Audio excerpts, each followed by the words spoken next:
Hello everyone and welcome back.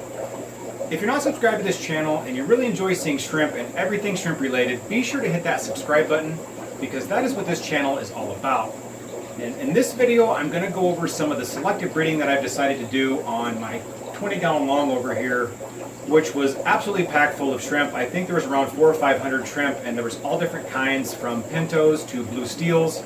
So I've decided to selectively breed some of those shrimp. And I might get some of the terminologies wrong because I'm not really an expert in selectively breeding yet. But if you're interested to see how I do it, stick around.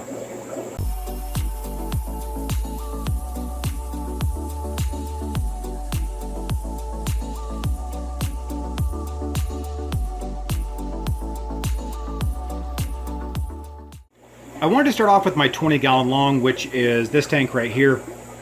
Reason for that is because that is basically where I've been getting all of my shrimp that I've decided to selectively breed. And I'll sort of go over some of the shrimp in there. I do apologize if I do mess up some of the names of these, but I would say it's mostly wine red still, even though I did remove about 150 of them, and it still looks like there's a bunch more in here. But there's everything from Black King Kongs, Red King Kong Extremes. I'm getting some that are starting backline, which like this one here is. It's kind of hard to focus. There are some green hulks in here, which that double line green hulk back there, extreme. Or I guess it's not an extreme, but I do have some extremes in the other tanks. And there's one here that I just like the way it looks.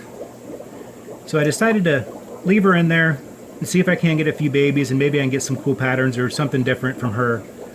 But there's still a bunch of Red King Kongs in there. Look at them all. I thought I got most of them, but after I fed today I realized that I missed quite a few. But there are pintos in here, pinto Michelins. Let's see here, what else can I find? There's definitely some fancy tigers. There's a couple more extreme Red King Kongs, and there's a baby Black King Kong there. It's this tank, I cannot believe how many babies I'm getting out of here. Like, I thought they would stop eventually, but they just do not stop.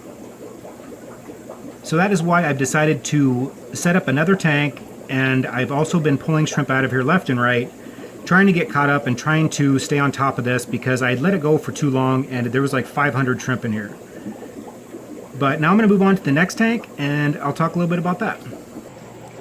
Underneath my 20-gallon long is a 25-gallon, and I've decided to turn this into my wine red and black panda tank. There are a few mixes in here that I need to be culled out of here and put in my cold tank or in a different tank. But there's anywhere between probably 100 to 150 wine reds in here.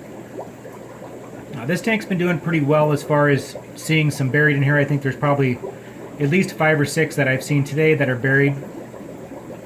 I'm really excited about this. The only problem is trying to get all these sold, but you know, if you live in Canada and you would like some of these or anything in my tanks for that matter, be sure to send me a message on either Facebook, or you can message me on this video here. And we also run a shrimp group, and if you don't know what that shrimp group is, I'll leave a link in the description below so you can find it. But yeah, like I said, this is mostly just wine reds. There's not a whole lot of I didn't really get a whole lot of pandas. But I am going to be taking, there are a few up in the 20-gallon above it, so I'm going to be moving those probably within a couple weeks. I'm going to let them get a little bit bigger. Over here I have 3 10-gallon tanks, and the reason why I'm moving this light around is because some of the tanks are a little bit dark. I wanted to make sure that everyone could see what's in those tanks. But those 10-gallon tanks used to be over here underneath my 75. They were very hard to access, very hard to do water changes on, and they needed to be moved because I ended up neglecting those tanks because they were such a pain. But now that they're up here, everything is working out much better. These two are made for snails, and I won't get into those. It's this tank here that I wanted to talk about. There's not very many in here, so I'm not for sure exactly who's all going to let you see them. But there's some blue steel and pintos. There are a few tiger coals that need to come out of here. And there's a couple of oddballs that I just like the way they look. I'm hoping I can get something cool out of them. I want to say there's anywhere between 10 and 15 red and black pintos. There's another blue steel up there in the moss, or in the subwasser tang.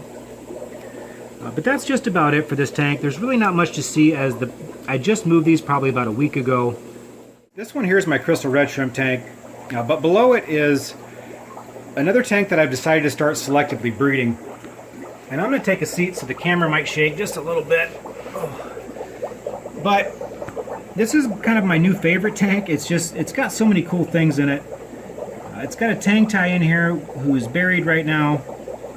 I'm not for sure what I'm going to get out of those. There's a lot of red and black King Kongs, a lot of extremes. I'm even seeing some backline. There's a red one down there that's got backline over here. But there's an oddball here. I think it's just kind of a Michelin of some kind. But she's buried too, so I'm going to leave her in there just to see what I get. I don't mind culling shrimp. I'm all in this for the patterns and the experience. I'm having just an absolute blast trying to figure out what's what. Learn the terminology.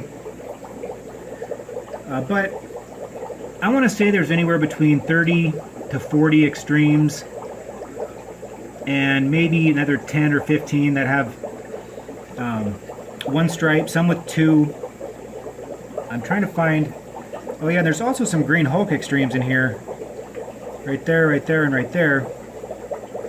I'm hoping that they can keep their color, but most of the time they never do. They always end up turning back black again. But, I'm used to that. Now, what else can we find in here? I'm not for sure. There's a few more extremes over here. They're kind of all over the place. This is just one of my favorite tanks now. There's about 3 or 4 in here that are buried. I'm really excited to see what kind of shrimp I get. He needs to be culled out of there though. And that's another thing I wanted to talk about as far as culling your shrimp. The key is to try to get rid of the males, because the males are the ones that give you the dominant colors and patterns. And if you have one male like this and he does end up breeding with something, chances are a lot of them are going to look like the father of the offspring, and that's kind of what I don't want anyways. I mean, I don't know what anybody else wants. Everybody has their own opinion. But that's just kind of how I like to do it. But I think that's going to be just about it for this video. I really hope that everyone enjoyed it. And like I said before, if you're not subscribed and you really enjoy seeing everything shrimp related, be sure to hit that subscribe button and leave a comment if I got any of the terminologies wrong. I'd love to be corrected, and I want to just learn everything that there is to know about shrimp in general. So I hope everyone has a wonderful day. Take care, and cheers.